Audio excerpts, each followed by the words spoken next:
Yo, what's popping? Welcome back to another episode of the Celtics Chronicle. I'm your boy Adam Taylor from USA Today, SB Nation, and the Celtics Chronicle newsletter. Links in the description. As usual, I'm joined by my homie, compadre, co-host in crime, the resident cap expert on this show, Billy Calabrese. Billy, what's popping? What's going on? A lot of trade talk. We're coming up to the trade deadline. The Celtics generally don't need to make a big swing, but as we've seen since the start of December, maybe some fresh blood is needed just to give that little extra boost.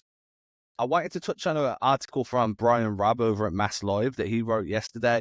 Comes off the back of beating the Pelicans, which was a tight win, about potentially trading for Javante Green, bringing him back. We know his relationship with Jason Tatum. Gives you an athletic, bouncy guy off the bench that can also score the three. Obviously, his above the rim game would be massive, especially when bringing him off rip screens and whatnot. And I want to dive into this. I mean, what's the point in having a cap expert on the show if we can't talk numbers and talk trades, right? So, Billy, let's run down first of all. I know you've got a little bit of a disclaimer you want to put out there before we go any further, so go for it, dude. Yeah, so the first thing I want to touch on is nobody loves trades more than me. I love the cap. The 2 days they circle on my calendar are the day free agency starts and the trade deadline. There is nothing more fun as an NBA fan besides the actual games than this kind of stuff to me. So I'm not trying to poo-poo your trade rumors. I am not trying to pour water on them.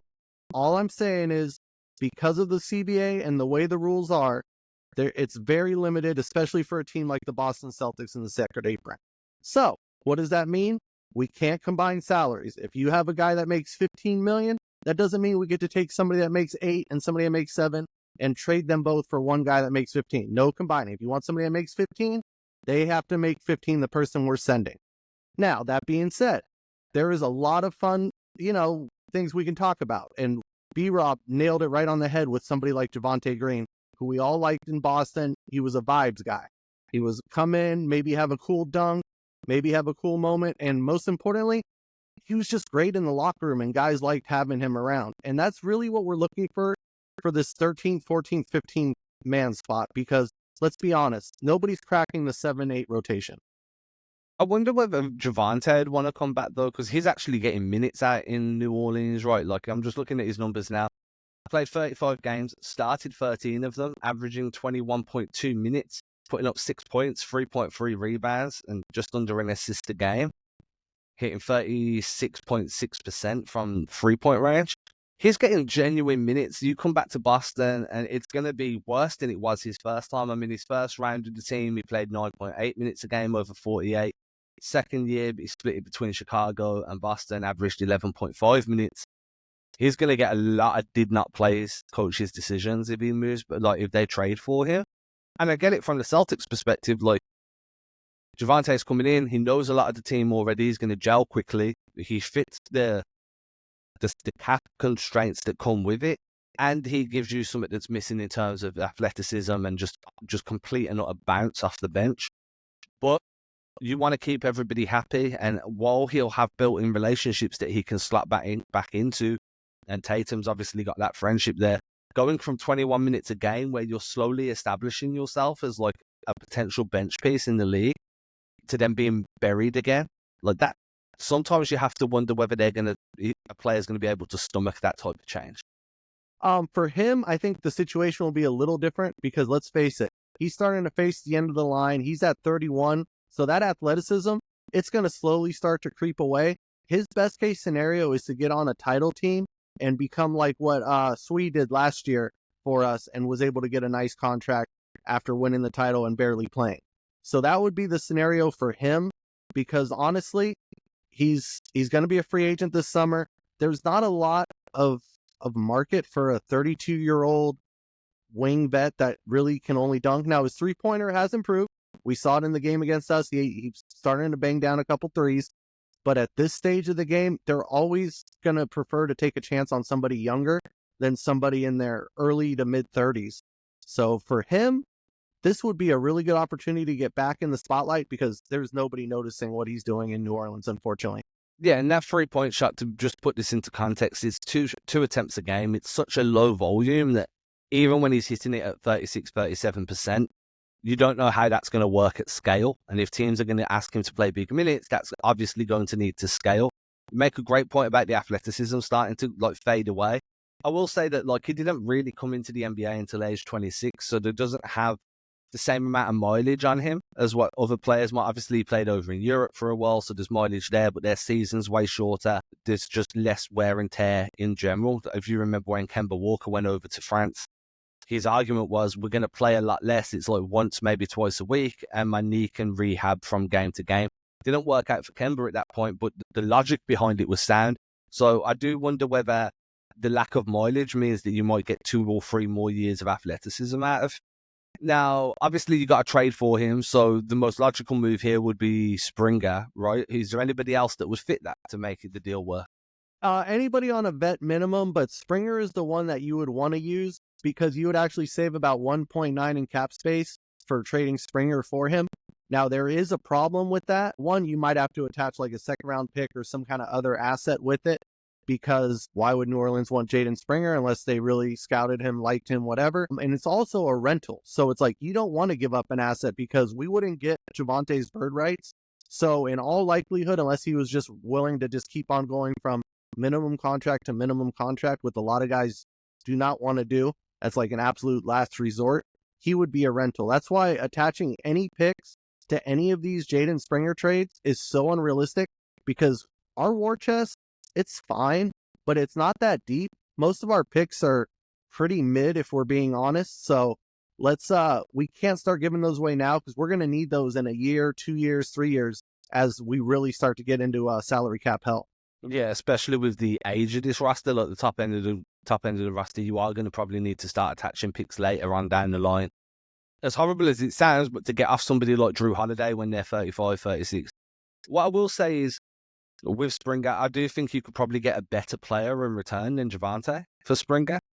One thing I will say for New Orleans is they might not want to pick, because they traded away Dyson Daniels to begin the season when they brought in DeJounte Murray. And we've seen what Daniels is doing as like a defense-first guy next to Trae Young down in Atlanta. He's helped revolutionize that like perimeter defense. He's made them a little bit more respectable on the perimeter that way. I think that Jaden Springer could slot in and do similar on the perimeter for New Orleans and kind of help replace some of what they lost. I bet they feel a certain type of way about how Daniels has performed since moving to Atlanta. Springer could kind of help you replenish that somehow, some way. And I think if Springer got consistent minutes, he'd sign a low-term, team-friendly deal for a year or 2+1, where he can prove himself for a year or two and then sign a bigger contract with that franchise or someone else.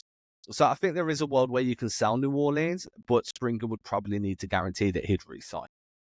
And that's you kind of hit the nail on the head. Like that situation in New Orleans for Springer, it honestly would be better for Boston, because we do need guys long-term that are cheap.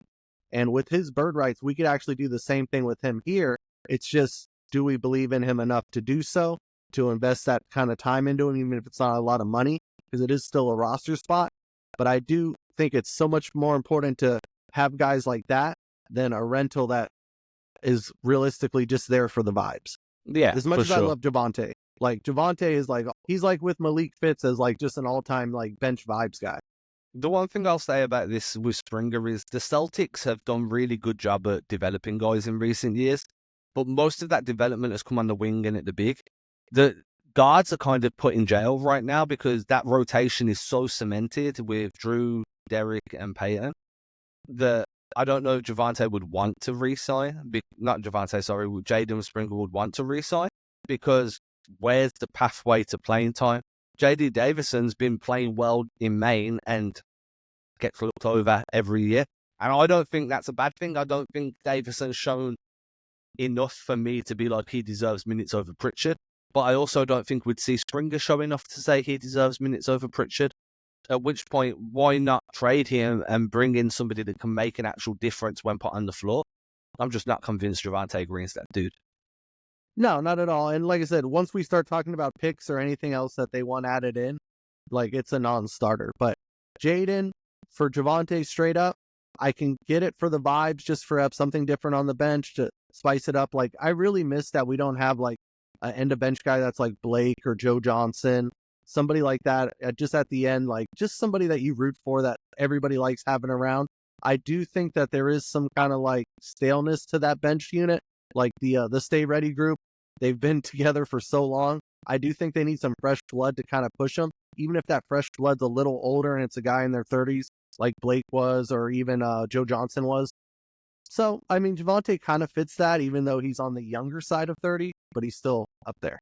With that, I want everyone who's watching, give us your comments. Let us know in the comment section whether you think Javante Green is the guy that should be traded for Jaden Springer, whether you think he's going to make any difference, or if it's just worth trading for him for the vibes. On this, I think that if you trade for someone, they need to be somebody that raises the floor, even ever so slightly. I don't see Green doing that. I think you're better staying with Springer at that point, honestly, because you lose a specialism that Springer brings for an athletic bounce, but nothing more that Green brings. So I'm out on this. Billy, are you in or out? Out, and it just breaks my heart because, like I said, he's such a fun guy for the vibes. But I'm the only one. I'm like the last person on Springer Island. Like, we just have like a tent that keeps getting knocked over there. We don't have a lot of real estate on Springer Island, but I'm there. He defends at NBA level. Everything else, like I said, he needs a lot of work, but he's young enough to still get there.